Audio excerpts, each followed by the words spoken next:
Pode começar, Paulo. Ótimo, muito obrigada. Boa noite, pessoal. Sejam todos muito bem-vindos ao nosso terceiro encontro de aplicação de injetáveis. Boa noite. Vamos lá continuar aí um pouquinho desta vivência em aplicação de injetáveis. Alguém trouxe alguma dúvida da última aula que quer aproveitar para a gente tirar?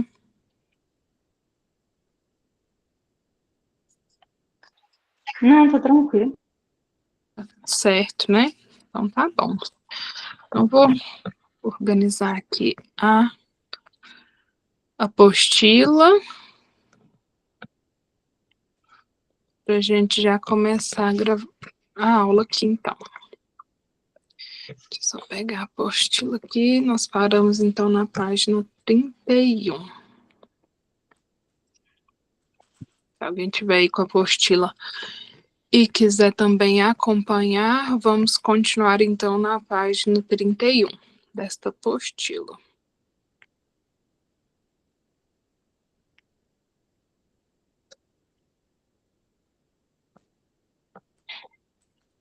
Compartilhar a tela aqui com vocês.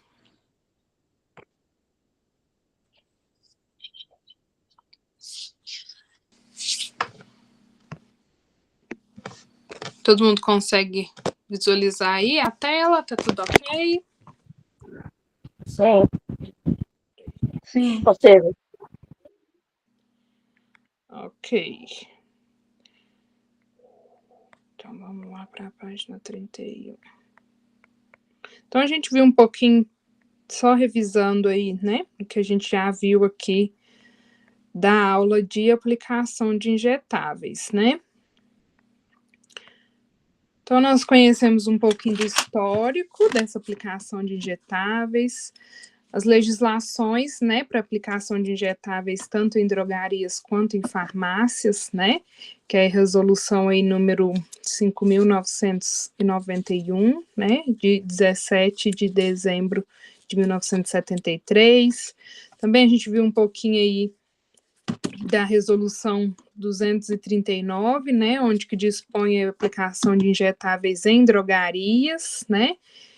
Depois a gente viu também a resolução 328, né, que também coloca aí os requisitos exigidos para dispensação dos produtos de interesse em saúde nas farmácias e drogarias, né. Como que seria essa instalação física, né, para a gente ter aí uma aplicação de injetável, né, bem preparada, uma sala bem equipada, os materiais que a gente precisa, o que precisa ter nessa sala, né? Então, tudo que precisa aí de estrutura e que a gente vai utilizar nessa sala para aplicação de injetáveis. Depois a gente tem aí também a preparação, né, dessa aplicação. Pessoal, só um minutinho.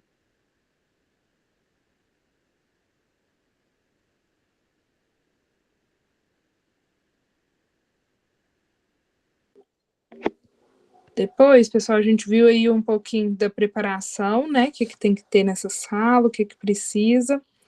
Depois, as vias de administração de medicamentos, né? Então, a gente viu um pouquinho dessa via interal, dessa via parenteral e as vias especiais aí de administração também medicamentosa, né? Então, a gente recordou, então, as vias interais, né? Via oral, sonda nasoentérica, gastrostomia, né? A via sublingual, a via retal, né? Depois a gente viu um pouquinho das vias parenterais, né? Intravenosa ou endovenosa também, intramuscular, subcutânea, intradérmica, né? Alguém aqui lembra onde que é feito a aplicação intramuscular? Para a gente recordar um pouquinho aqui na aula. Se quiser escrever também no chat.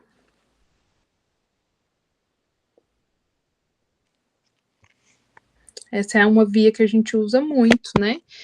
Então, a via intramuscular, a gente usa aplicações de vacinas, né? Muitas das vezes algum medicamento aí que vai fazer via intramuscular, né? Então, a gente usa o glúteo, né? É o glúteo e o braço. Isso. E como é que é o nome do braço? Ih, agora meu branco. Tem um nome específico, né? Deu branco. Então, o braço é o deltoide, né? Então, Isso. toda vez que a gente vai fazer aplicação no braço, a gente aplica ele no deltoide, tá? Para não fazer lá no meio do braço, né? Aplicação, né? Fazer em outras extremidades. Então, lá no músculo deltoide, a gente vai fazer aplicação intramuscular. Depois, a aplicação subcutânea, né? Que a gente vai fazer, então, em algumas determinadas áreas, né, onde que a gente vai atingir o tecido adiposo aí desse nosso paciente. Então, eu faço aplicação em subcutânea em tecidos mais gordurosos, né, onde que a gente pega ali um pouquinho de gordura, né, e a intradérmica, pouco utilizada, né, geralmente para fazer algum teste alérgico ou se não alguma vacina aí, ABCG. Né, que a gente usa também. Depois a gente viu um pouquinho das vias especiais, né, tópica, via ocular, via respiratória, né, e a via epidural para fazer, então, as anestesias. Então, aqui um pouquinho dos fatores, né, que alteram aí a absorção, né, dessa medicação, né, e depois a gente viu um pouquinho da estrutura, né, do material que a gente vai usar para fazer essa medicação. Alguém lembra, então, qual que é a agulha que a gente vai usar para fazer medicação intramuscular?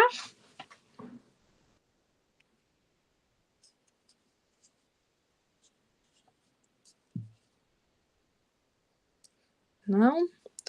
Então, a agulha que a gente vai fazer intramuscular é a agulha 25/7, né? Então, essa é a padrão que a gente sempre vai usar para fazer a aplicação intramuscular. E depois, a via subcutânea, a gente vai usar uma agulha, então, 13/4,5, né? Onde a gente vai usar a agulha 40/12, né, que é essa última agulha, somente para aspirar a medicação antes do uso, né? E a 30/7 nós vamos usar, às vezes, quando o paciente for obeso, né? Então, a gente quer atingir um músculo, né, mais profundo, então eu uso a 30/7, tá? Que é a mesma gramatura da 25/7, só que mais longa um pouquinho. Mesma coisa a 30/8, quando o paciente é mais obeso, a gente usa ela também. E as outras, a gente usa mesmo só em casos de crianças, né? Então, 25/8 a gente pode também usar em caso de intramuscular, né, em adultos. 25/6, geralmente aquele paciente que é mais magrinho, né, que a gente quer fazer uma intramuscular sem dor. E depois a 20/5,5, né, que a gente usa também em paciente infantil, tá? Depois a gente viu a estrutura da seringa, né? Então, o bico dela, o êmbolo e o corpo dessa seringa, né? Como que funciona aí a estrutura da seringa. E depois a gente viu também, ó, os músculos, né? Então, o deltoide, né? Aí onde que é localizado o músculo deltoide do braço, depois o dorso glúteo, né? Onde a gente faz aí, então, aplicação no glúteo. O vasto lateral da coxa, né, que também é usado, muito utilizado, que é um músculo maior, né, principalmente em crianças, quando vai fazer injeção, né, até 4 anos de idade, algumas injeções, então, são feitas no vasto lateral da coxa, e depois a região ventroglútea, né, que é pouco utilizada aí para fazer essa aplicação, porém, é a mais segura. Então, um pouquinho aqui também, né, da apresentação de como que pode ser essas aplicações, né? Falando aí dos músculos, aplicação na região dorsoglútea, né? Aplicação, então, na região também glútea, como que vai ser feita. os locais de aplicação subcutânea, né? Então, é muito importante a gente revisar, né, que os locais de aplicação são os locais onde a gente tem mais gordurinha, né? Então, aqui está os locais que a gente faz essa aplicação, né? Lembrando sempre que a gente faz a preguinha antes de aplicar, quando é medicação subcutânea, né? Depois aqui um pouquinho das estruturas, né? A gente viu também a angulação, né? Quando eu faço aplicação intramuscular, então eu vou fazer o ângulo de 90 graus, subcutâneo o ângulo de 45, intravenoso o ângulo de 25 e intradérmica aí 15 a 10 graus, tá? E aí depois onde a gente quer atingir, né? Músculo, tecido subcutâneo, derme e epiderme, tá? Então, os cuidados básicos aí com a agulha, né? Sempre usar, descartar em descartex, né? Nunca reencapar a agulha, né? Para evitar acidentes de trabalho. Então, sempre descartar a agulha, usou, jogou fora, né? Não usar a mesma agulha para vários medicamentos, depois a punção venosa, né? A gente viu um pouquinho dos catéteres também que a gente vai usar, um pouquinho dos gelcos também que a gente utiliza para essa punção. E aqui estamos, então, dando continuidade na nossa aula, então, de aplicação de injetáveis. Então, nós paramos aqui, né, na última aula. Então, nós vimos aí um pouquinho do catéter venoso central, né, de longa permanência. Então, a principal característica, né, desses catéteres é o fato de serem tunelizados, né? Então, ele possui tipo um túnel, né, que vai passar aí entre as veias desse paciente. Então, podendo permanecerem, então, implantados por meses e até anos, né? Então, suas principais indicações são hemodiálise, nutrição parenteral total ou quimioterapia, né? Então, pode acrescentar aqui também internações em UTIs, né? Então, o paciente aí pode ter, às vezes, também ter um catéter de PICC. Então, ele tem, às vezes, duas vias, né? Onde eu posso fazer essa administração de medicação, né? Sempre lembrando aí de higienizar as pontas.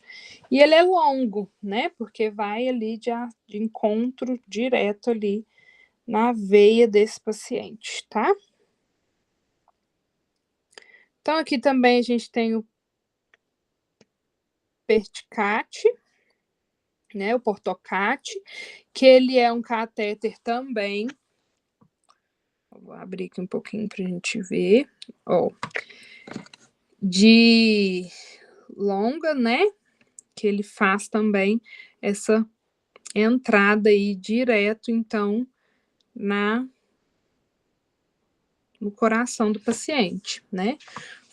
Funciona, então, na jugular do paciente, pegando aí a artéria para jogar já diretamente lá no coração a medicação. Geralmente o paciente, então, está internado em UTI, né? E coloca-se, então, esse Portocate aqui no paciente, né? E a gente tem diversos tipos, né? Então, várias atualizações, né? Onde que a gente vai sempre modernizando aí o uso. Então, o Portocate, né? Então, ele não é tunelizado, né? Um catéter venoso central temporário. Então, esse é o tipo de acesso mais utilizado em pacientes internados, né? Em unidade de terapia intensiva e também semi-intensiva, né? Ou nos casos aí de cirurgia de grande porte. Então, o paciente vai ficar internado, vai fazer uma cirurgia aí de, né, 16 horas de duração, né? Então, ele usa aí o Portocate para facilitar, então, a administração dessa medicação. Então, considera-se, né, como temporário o catéter implantado diretamente no local da punção venosa, né? Então, ele não possui nenhuma parte tunelizada, Então, indicado aí para infusão de grande volume, né? Eu preciso fazer um soro aberto nesse paciente, correr em meia hora, né? Muito soro, muito volume, colocar 2 juntos, né? Transfusão de sangue, então é o melhor e mais indicado aí, né? Então, medicamentos, e também ele ajuda a monitorização da pressão venosa central, né? E também ajuda aí na hemodiálise por curto período. Então, o paciente ainda teve uma insuficiência renal, mas é reversível, né? Ele vai precisar só fazer, às vezes, 2 hemodiálises, né? Porque teve alguma complicação renal. Então, vai, coloca e depois pode trocar, né? Tirar aí pelo ou permanente, né? Quando o paciente, às vezes, vai precisar fazer, então, a hemodiálise, né? Ou então ele não faz mais hemodiálise, aí pode tirar também esse catéter. Então, aqui, frequentemente, né, a seguinte lista de sítios, né, de veias preferenciais indicada pela maioria dos autores, né, então levando-se aí em consideração uma combinação de fatores, tais como, né, facilidade de inspeção, razão de utilização e menor riscos, então, de complicações. Então, onde que é feito aí a punção desse catéter? Eu vou precisar usar esse catéter, mas eu não posso usá-lo em qualquer lugar, né? Ele vem nessa embalagem aqui, né? Todo preparado, ó. Então, ele é um material estéril, né? Onde que a gente abre ele em campo estéril. Tem que ser um procedimento todo estéril, né? Faz a abertura dele toda no campo e o médico vai fazer, então, a instalação do catéter, né? Aqui, nesse negocinho verde aqui que tá aqui do lado da agulha, é onde que fixa o catéter e dá um ponto, né, para segurar esse catéter, né, para não ter riscos aí de soltar, né, ficar bem fixado. E o que tá aí em volta, tipo, fazendo um círculo, é o tubo que vai lá direto no coração. Esse catéter é uma via só, que esse branco é a via dele de entrada, onde que faz, então, a conexão aí com os medicamentos. Então, aqui para a gente conhecer um pouquinho da nomenclatura, né? Então, um lumen é denominado, então, uma via de acesso que pode ser administrado medicamentos, mensuração de PVC, né, que é pressão arterial, hemoderivados e outros. Então, quando a gente tem uma via só do catéter, que é esse, ó, a gente chama ele de monolumen. Então, esse catéter aqui que a gente viu, esse branco aqui que é a entrada, é um catéter monolumen, que tem somente uma entrada para realizar aí as transfusões, né? Os hemoderivados.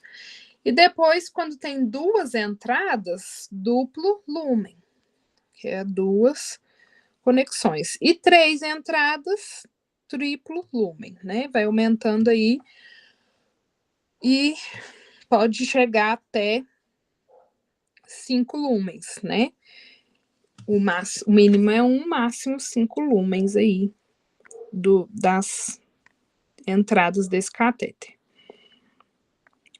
Então, o catéter venoso central é constituído, então, pelo catéter do qual podem sair de 1 a 3 lumens, né? Então, cada uma delas contendo uma pinça e abaixo dela existe, então, um conector, né? Podendo ser proximal, então, para amostragem, administração de analgésicos e transfusões. Depois, um médio, né? Apenas para uso de medicação de nutrição parenteral. Então, é uma nutrição mais completa. Quando o paciente, às vezes, tem alguma restrição, ele usa somente essa nutrição parenteral. Então, é uma via também que a gente usa de catéter central, né? Então, ele precisa ser exclusivo para ele. Distal, para medir a pressão venosa central, né? Que a gente fala PVC. Administrar drogas em altos fluxos e para transfusões sanguíneas, né?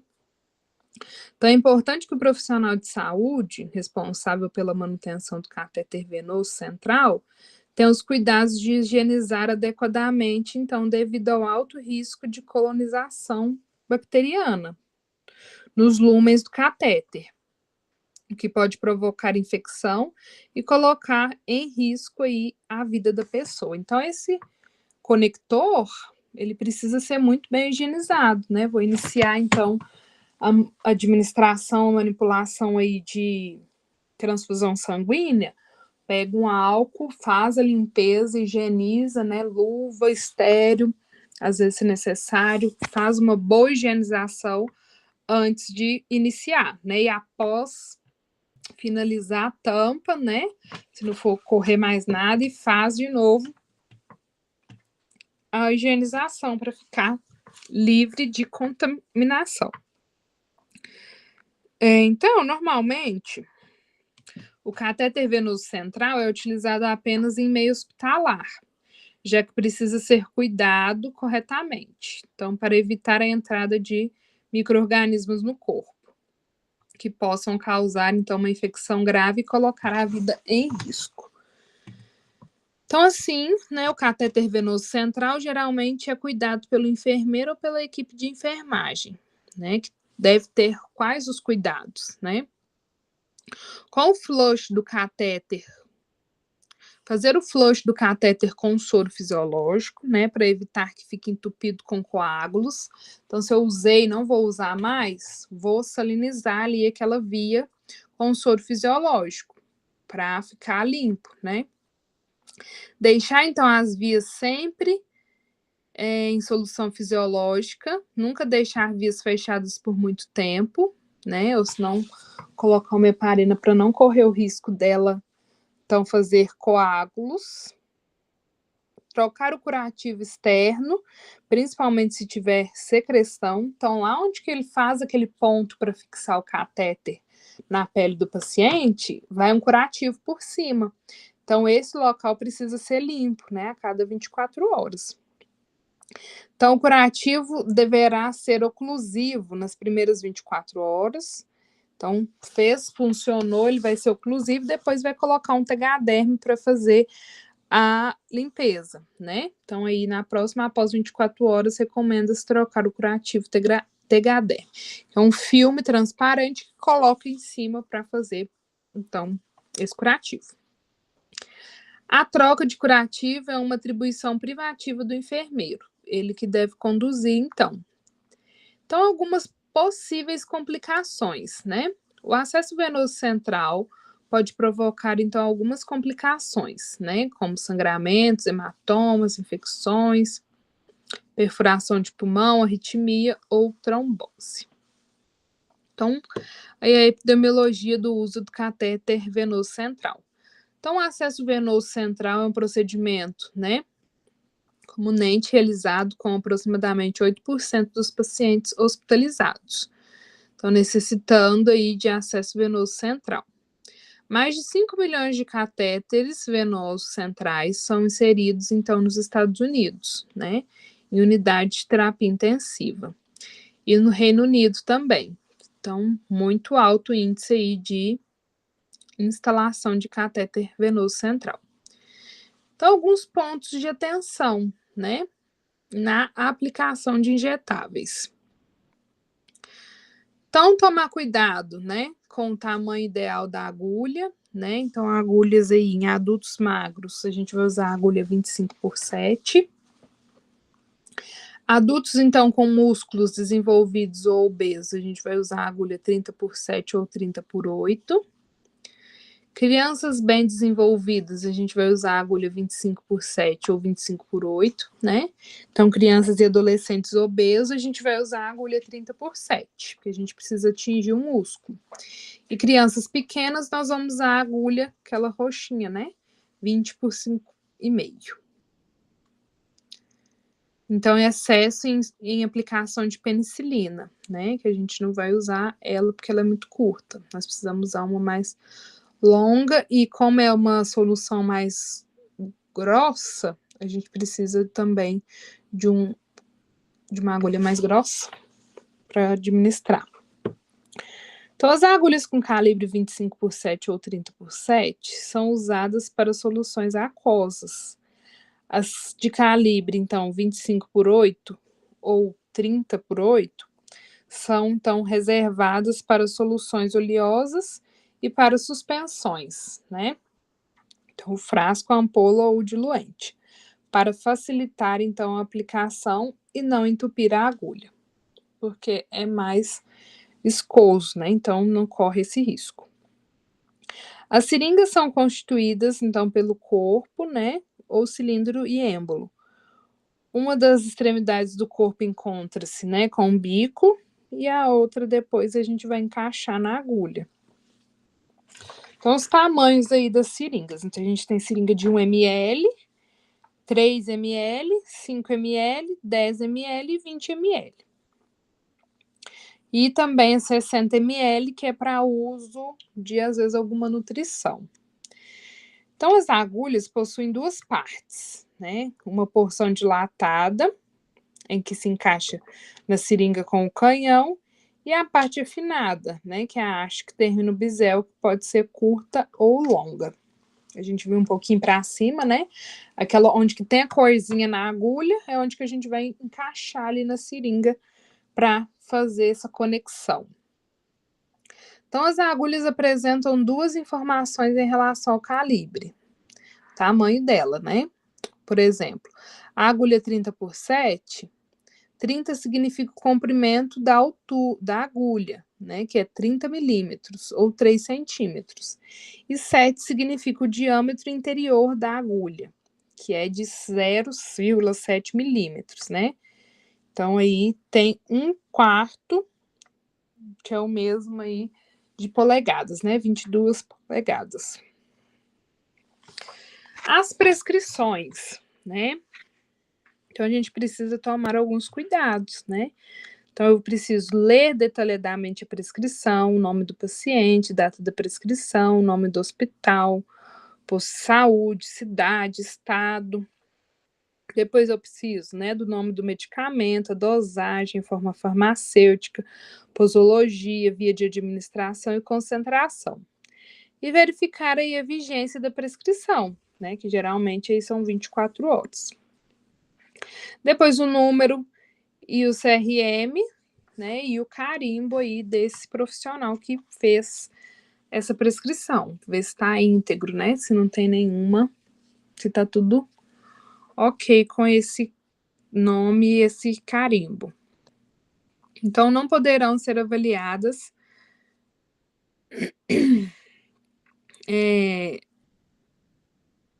receitas ilegíveis e que possam, então, induzir erro ou troca na dispensação de medicação. Então, se eu tiver uma receita que está, às vezes, rasurada, tá? Às vezes, eu não consigo ler, né? Eu não consigo fazer, nada mais justo, né? Que, às vezes, não dispensar a medicação. Perguntar, às vezes, pro preceptor, né? Pro prescritor, que é que está escrito nessa prescrição, né? Tirar aí a dúvida e ficar mais certeiro na hora da entrega dessa medicação, então. Pessoal, alguma dúvida até aqui? Perguntas? Deixa eu ver se alguém escreveu alguma coisa no chat. Não?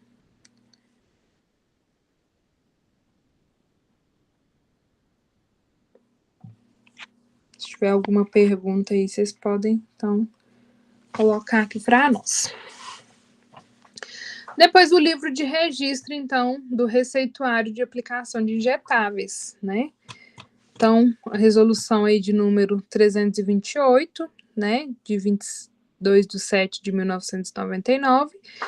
Então, ela nos fala, né, ela é feita pela Anvisa. A documentação, né, com procedimentos referentes à aplicação de injetáveis, que devem ser realizados mediante rotinas pré-estabelecidas, né, bem como, então, obedecer à prescrição médica. E esses itens, então, são de interesse da saúde, né, em farmácias, comerciais e hospitais, drogarias e postos de saúde. Então, todos aí complementam a atenção farmacêutica, né, que dão segurança ao médico e ao consumidor, pois os dados ficam registrados e podem ser consultados facilmente. Então, preciso contar aí com esse livro de registro para evitar, né, erros. Às vezes o paciente tem alguma dúvida, vendeu alguma medicação aí trocada, para fazer também essa conferência. Então, aqui um pouquinho da apresentação, então, de injetáveis, né? Então, na aplicação dos medicamentos injetáveis, então não poderão existir dúvidas, né, quanto à qualidade do produto a ser administrado. E caso o medicamento apresentar características diferenciadas, né, como a cor, odor, turvação ou presença de corpo estranho no interior do medicamento, o mesmo deverá não ser administrado. Então, devolvendo aí a farmácia e notificar a vigilância sanitária. Ficar sempre atento, então, quando eu vou fazer uma medicação, para evitar, né? E olhar sempre. Deixa eu ver, tá íntegro, né? Essa medicação aqui tá correta? Foi armazenada no lugar certo? Se ela precisava estar na geladeira, ela tá na geladeira? Se ela precisava, às vezes, estar em ar ambiente, ela tá em ar ambiente? Ficar atento também a esses detalhes, porque uma medicação que às vezes é de geladeira e ficar fora, a gente perde a validade, o efeito aí desse remédio. Eu posso descartá-lo, que ele não tem valia nenhuma. E mesma coisa se é uma medicação de ar ambiente, né? Então perde a validade aí dessas medicações. Então, a utilização aí requer cuidados, higiene e asepsia, para evitar problemas de contaminação do produto e infecções graves ao paciente. Então, o álcool 70% e o antisséptico aí da escolha para a antissepsia da pele e para a desinfecção da ampola, frasco e a bancada. Então, sempre que eu for fazer alguma medicação, né, higienizar bem as mãos, atentar-se, então, às sujidades, né, do local, limpar a bandeja que eu vou utilizar, limpar a bancada, sempre ficar atento nessa questão de higienização, porque ali eu vou estar manuseando uma medicação que eu vou ter contato direto com o paciente. Então, ela precisa ser uma medicação bem preparada e preparada com segurança. Então, para isso, eu preciso fazer uma limpeza eficiente, que fique ali tudo bem limpo para fazer essa administração. Então, fatores aí que modificam, então, a estabilidade dos medicamentos, né? Vamos ver aqui, então, algumas coisinhas. A natureza e a concentração do medicamento, composição e pH do solvente, né? Perfis de pH e velocidade de degradação, né? Natureza do recipiente e da solução, temperatura, luz natural e outras radiações alteram, então, a estabilidade do medicamento. Então, ficar sempre atento com essas questões de estabilidade do medicamento, né? Ficar sempre atento se essa medicação está realmente armazenada como deveria estar. Então, aí, prevenção de infecções, né? Como que a gente vai fazer, então? Então, primeiro, eu faço a descontaminação, né? Lavo a mão, enxugo bem. Depois eu vou fazer os métodos presenciais, né? Que pode ser esterilização, né?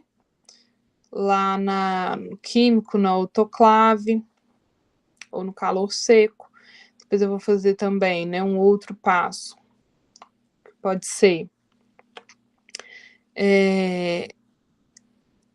desinfecções aí de alto nível, né, fervura, vapor químico, mas preferencialmente quando a gente vai usar alguma coisa que pode ser reaproveitada, a gente usa às vezes, né, alguma lava, né, enxuga bem, coloca sobre um produto químico, né, para tirar aí toda a contaminação e depois a gente coloca para esterilizar dentro aí da autoclave. Então isso é muito importante para tirar qualquer contaminação desse material.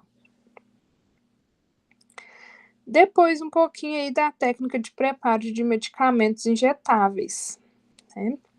Então, a abertura da agulha aí tem que ser sempre de uma forma estéril, né? Para evitar aí, às vezes, o contato, evitar o mínimo de contato possível, né? Trazer, então, o máximo de segurança para esse paciente que vai receber essa medicação. Então, aí, é sempre destravar o êmbolo, né? Que ele vem travado. Então, nunca reencapar a agulha, né? Que a gente viu aí também. E cuidado para não cortar e ter aí um acidente. Então, pérfuros cortantes. Então, a técnica de preparo de injetáveis, né? Como que eu vou fazer? Então, eu vou lavar as mãos com água e sabão, né? Secar com a toalha e papel.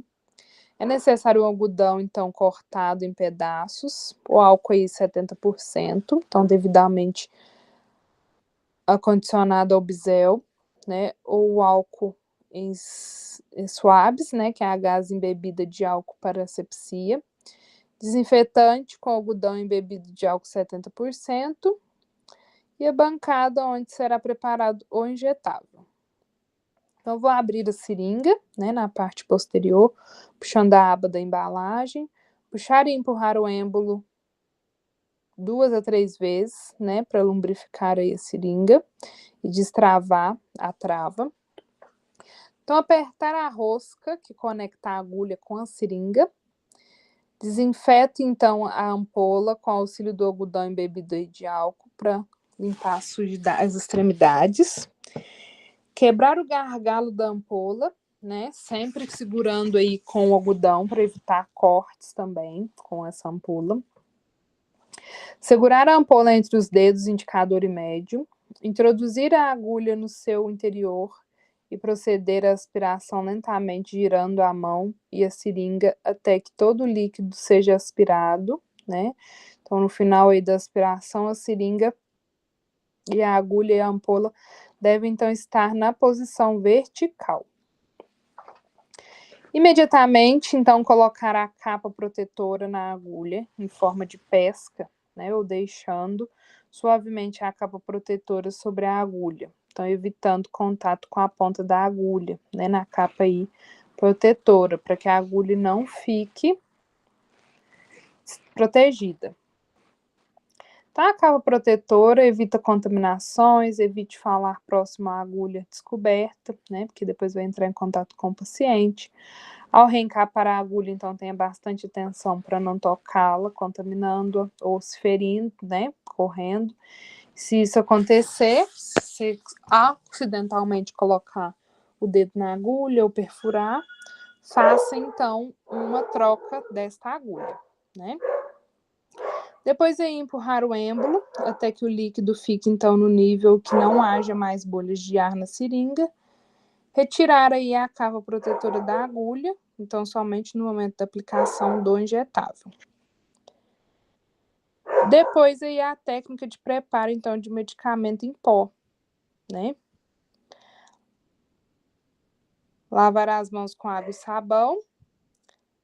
Secar com a toalha de papel. Retirar o lacre do frasco, né, da ampola, limpar a borracha aí com algodão embebido de álcool. Desinfetar, então, a ampola com auxílio de algodão, né, embebido aí de álcool 70%. Quebrar o gargalo da ampola, né? Segurar, então, sempre com algodão. Preparar, então, a seringa, escolhendo uma agulha de maior calibre, 25/8. Aspirar o líquido da ampola, introduzindo, então, no frasco com pó. Retirar a seringa e a agulha e imediatamente colocar a capa protetora na agulha, em forma de pesca, ou deixando suavemente a capa protetora, então, sobre a agulha. Evite, então, o contato da ponta da agulha com a capa protetora, para que a agulha não fique, então, rombuda, né, desprotegida. Então, role o frasco aí entre as mãos para homogeneizar, né? Então, proceder lentamente para evitar a formação de espuma. Pode-se também fazer movimentos circulares e lentos para administrá-la, né? Colocar ar na seringa puxando o êmbolo na mesma proporção do líquido introduzido. E depois introduzir o ar fresco, o ar no frasco da ampola, né? Então, erguer o frasco aí aspirando todo o seu conteúdo, empurrar o êmbolo até que o líquido fique no nível que não haja mais bolhas de ar na seringa. Trocar a agulha, mantendo-a sempre protegida com protetor próprio, né?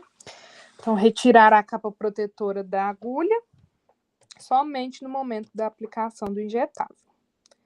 Certo? Então, aqui parece um pouco confuso, né? Mas é tudo muito tranquilo. E na hora do preparo também muito rápido. Então, é muito rotineiro depois para a gente fazer. Depois, a técnica de aplicação de injetáveis intramuscular, né? Intravenoso e subcutâneo. Então, algumas considerações gerais para essa técnica. Então, a reconstituição dos injetáveis deve ser feita com água para a preparação de injetáveis, né? Cloreto de sódio, que é o soro, né? Ou algum solvente compatível de acordo com as instruções do fabricante. Então, a mistura de medicamentos na mesma seringa ou na mesma solução do diluente deve ser evitada devido a possíveis problemas de incompatibilidade. A manipulação dos medicamentos deve ser feita em condições assépticas, de forma a evitar os perigos de contaminação microbiológicas a que possa ser exposta. Então, devem ser utilizadas aí preparações recentes, sendo mais prudentes na utilização de qualquer solução depois de 24 horas aí da preparação. Então, quando conservadas na geladeira, as soluções reconstituídas ou diluídas devem ser deixadas atingir a temperatura ambiente. Então, uma medicação que está bem na geladeira, vou deixar ela um pouquinho da temperatura ambiente para ser administrada. Então, as misturas intravenosas devem ser examinadas regularmente durante a perfusão. Se ocorrer, então, o escurecimento, né, alteração da cor, cristalização ou qualquer outro sinal de interação ou contaminação, essa preparação e infusão deve ser imediatamente descontinuada. Então, descartar imediatamente. Os medicamentos não devem ser, então, agitados de forma rigorosa, né? Então, só ser rodados aí para evitar a formação de espuma e de bolhas. E que fique ar dentro do frasco, então diminuindo a quantidade de fármaco a ser administrado no paciente. A utilização de filtros para, então, remoção de partículas durante a preparação das misturas, então, origina aí, normalmente, a retenção do fármaco por diversos motivos. Então, as situações que são recomendadas pelo fabricante. Ele vai fazer, então, a descrição, se tiver alguma outra principal característica que precisa aí ser evitada. Então, algumas das principais complicações durante a aplicação de injetáveis. Essa aqui é muito importante, né? A gente precisa ter conhecimento dessas complicações. Então, o choque anafilático, né, que é uma reação alérgica do organismo por intolerância ao medicamento. Ulceração, né, necrose do tecido com perda aí de substância em superfície cutânea ou mucosa, né, devido à administração de medicamentos contraindicados por essa via.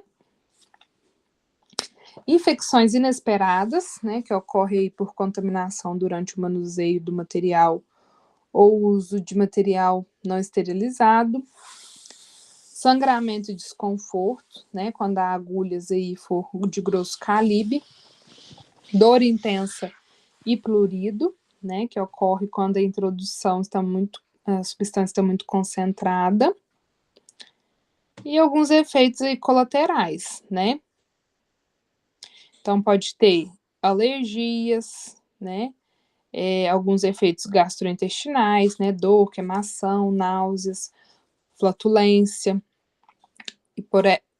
hipóxia, diarreia e alguns musculares, né? Dor, endurecimento do braço, né? Às vezes no braço todo, necrose, abscesso e alguns vasculares, né? Que pode ser dor ou flebite. Os alérgicos, né? Então, ele pode ter aí uma urticária, um prurido, um eripiema, né? Uma dermatite. Então, formar bolinhas, né? Nesse braço ou onde que foi. Um edema, né? Uma rinite alérgica. Alguns graves. Então, choque anafilático, dermatite esfoliativa, hemólise, né? Onde fica mais endurecido. Edema de glote, né? Pode ter aí também, junto com o choque anafilático, broncoespasmos e de natureza tóxica, né? Então, pode ter dor de cabeça, convulsão, desorientação, hipertensão craniana e algumas outras lesões aí no crânio, né? Então, depois ele também pode ter surdez, né? Alteração do equilíbrio, sistema imunitário pode ser lesões, né? Hepatites leve ou crônicas, e diversas outras aí complicações. Então, ao aplicar uma injeção, né, a receita deve ficar com você até o fim da aplicação. E o Conselho Regional de Farmácia orienta, então, que o registro das aplicações seja feito em um livro, né?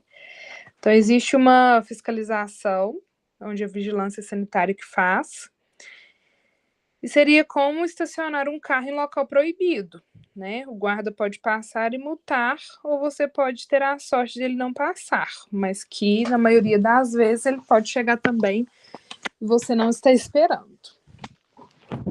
Sem avisar, né, também. Então, e o fato do cliente ser conhecido não permite que ele tome a primeira injeção com a apresentação da receita e a seguinte sem, né? Você pode sugerir para o cliente que deixe uma cópia da receita na farmácia, né? Não é porque é meu amigo que eu vou fazer. Eu conheço ele, né? Mas e aí? Depois se passa, né? Alguma vigilância, complica, né? E é gravíssimo, né? Essas faltas cometidas. A cliente que dizem, né? Eu me responsabilizo por qualquer problema que possa acontecer. Sério? Será mesmo, né? Ele só pode ser responsável se aplicar ele mesmo, porque se ele estiver aplicando lá com você dentro da farmácia, você é responsável, né? Ele não se responsabiliza aí por essas questões. Então, também de muita importância, né? O uso dos EPIs. Então, de acordo aí com a norma regulamentadora, né? A NR6, que determina, então, a utilização dos EPIs nas atividades que envolvam algum risco ao trabalhador, né, considera-se equipamentos de proteção individual. Então, todo dispositivo ou produto de uso individual utilizado pelo trabalhador, destinado à proteção de riscos susceptíveis de ameaçar a segurança e a saúde no trabalho. Ou seja, Os equipamentos de proteção individual são itens fundamentais para que a chance de acidente ou a manifestação de doenças sejam, então, diminuídas e minimizadas dentro de um ambiente de trabalho. Então, já a NR32, né, tem como finalidade, então, estabelecer as diretrizes básicas para a implementação de medidas de proteção à segurança à saúde, né, dos trabalhadores e dos serviços de saúde. Também como, né, daqueles que exercem atividades de promoção e assistência à saúde em geral. Então, os EPIs protegem contra diversas causas, né, desde a quedas, perfurações, contaminações, choques elétricos, né, e entre outros aí. Então, alguns, né, que é obrigatório aí o empregador, então, fornecer os equipamentos de proteção individual, né, de forma gratuita, em ótimo estado de conservação, tá? Então, se tiver algum equipamento que não esteja conservado de acordo com o que se pede, né? Ah, e tem luva, mas é só luva furada, né? Eu não posso usar, né? Então, eu tenho que notificar, né? Olha, esse aqui não está em bom estado de conservação. E os EPIs também tem que ser de forma gratuita, né? Onde não faça aí nenhum tipo de cobrança por eles. Então, obrigatoriamente deve conter, né, em sua embalagem a identificação do certificado aí de aprovação. Então, para que tenha, né, a proteção individual correta na área da saúde, é preciso que os profissionais de enfermagem conheçam, então, os EPIs, que devem ser utilizados em seu cotidiano, sobretudo em situações que tenham algum tipo de risco. Então, se eu for fazer uma aplicação, né, eu preciso aí saber quais os EPIs que eu preciso utilizar para aquela aplicação. Então, vamos conhecer um pouquinho quais os EPIs aí da área da saúde. Alguns, né? Então, luvas, né, elas podem ser, então, considerados os principais e mais utilizados EPIs por profissionais de saúde, porque ele protege as mãos, né, contra, então, a contaminações e infecções.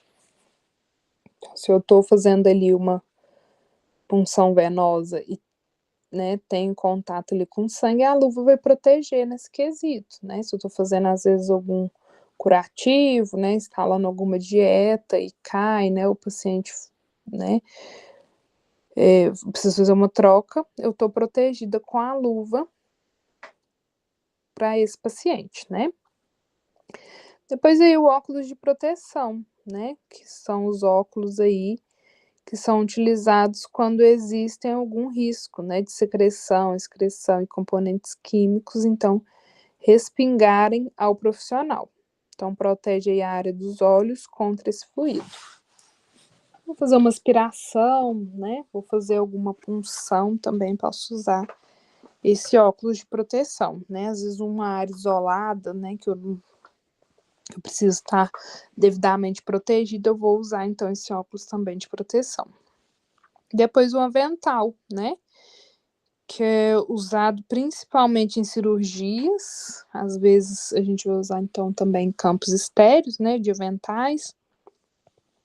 Então os aventais, ele cria uma barreira que protege as roupas e a pele do colaborador, né, de secreções e substâncias que fazem mal à saúde. Então é de extrema importância aí fazer o uso destes aventais. Depois a máscara cirúrgica, né, que ela é usada em diferentes procedimentos da área da saúde, né? Então as máscaras aí protegem que o profissional coloque aí fluidos e vírus que podem resultar em doenças, né? Então a gente conversa ali, às vezes em cima do paciente, né, que eu estou fazendo às vezes um procedimento, pode causar também contaminações, né? Eu posso levar contaminação ali para esse nosso paciente. Sapatos fechados, né, que é muito importante o calçado fechado. né? Então, ele é importante aí no dia a dia do profissional da saúde, né? Ele atua, então, protegendo contra contaminações, quedas em pisos escorregadios e contra quedas de elementos químicos, líquidos ou sólidos. E também aí aqui eu coloco, né? Agulhas. Por quê? Ou algum pérfuro cortante. Então, às vezes a gente está aplicando ali, fazendo alguma administração, pode ser que essa agulha possa cair, né? E às vezes pode cair direto no meu pé. Então, por isso que é muito importante o calçado fechado. Também pela questão da contaminação. Às vezes aquele lugar está contaminado, eu preciso me proteger com, às vezes, o calçado fechado. Por quê? Se às vezes o paciente vomitar ali no seu pé, né? E se tiver, às vezes, com um sapato desprotegido, né? Vai infectar, né? Às vezes pinga algum sangue, né? Então, por isso que a gente prioriza muito essa questão do sapato fechado. A touca, né? Então, fundamental para evitar a queda de cabelos, então, durante os procedimentos, para evitar contaminações. Né? Então, o enunciado aí já diz tudo. Então, sempre cabelo preso, né? E touca aí para fazer qualquer outro procedimento. E depois o protetor, então, facial de acrílico, né? Que é um item eficiente que protege toda a região do rosto dos colaboradores, né? Quando há, então, risco de respingos de materiais, então, contagiosos. Ele protege também a face, né? Se a gente vai fazer uma aspiração, vai coletar alguma secreção para algum exame específico, esse protetor facial de acrílico ajuda, então, a fazer essa proteção. Então, aqui, um pouquinho das referências, né, que foi usada aí nesse material, né, então, formação aí em preparação de administração de medicamentos, né, farmacologia ilustrada, né, técnicas de aplicação de injeções, né, e alguns sites aí também para pesquisa depois se vocês quiserem. Pessoal, então, alguma dúvida, alguma pergunta que vocês querem fazer antes da gente finalizar, então, aqui a nossa aula? Vou até abrir o chat aqui, se alguém quiser perguntar. Deixa eu parar aqui de compartilhar. Não, no momento não. Tudo certo, né? Tudo certo. Tá joia, então. Então, a próxima já é a prova, né, que vocês vão fazer ainda essa semana? Isso. Isso. Tá joia. Então, se tiver alguma dúvida, né, ou forem fazer a leitura, façam a leitura, então, pela apostila, né, procurem aí tirar as dúvidas pela apostila, que através dessa apostila vai ser feita a prova. Então, leiam e estudem pela apostila para aí fazer, então, essa conexão com essa disciplina, tá certo? Certinho. Tá certo. Então, boa semana para vocês, uma boa prova e até o próximo encontro. Obrigada. Tá bom, obrigada. Boa noite. Tchau, boa noite. Tchau, boa noite. Tchau.